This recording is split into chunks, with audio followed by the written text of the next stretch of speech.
Mga kamagic, first day na mo sa Vietnam and it's our first breakfast. So, nangita ko diri og mga foods nga familiar kaunon kay murag galisod man tag design ug unsay kaunon na to ani. So, una may plano magani sa Vietnam mga kamagic, tanawa ilahang mga foods. Una ba kay ganahan? Kani siya actually di mo ko ganahan ani yellow rice pero nag-try ko diri kay wala mo kay nakita nga laing rice. Dayon, na sila yung mga salad, nutritious na ilang foods dayon. Nga tanaw lang ko sa ilahang mga giluto nga sudan kung naabay mga sagol-sagol karne. Careful kay basin na yung mga pork.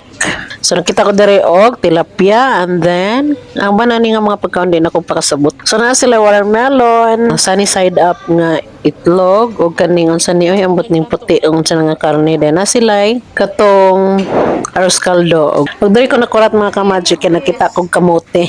So kay Pinoy man ta, syempre ko gid kamote diha og kanila yung mga pipino, kamatis kay mo man ang nasa balay permi. Mao po itong gikaon, di mo nga nagtilawan ng mga pagkaon nga itong pakasabot, o di ba? Salad oh.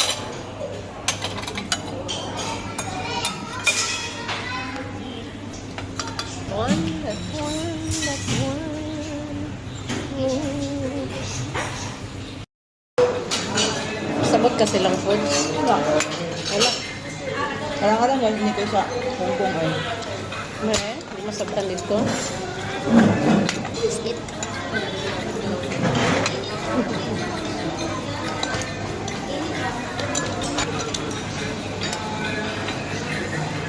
Walay pork kanipit no? Walay pork kanino? Ikaw naman?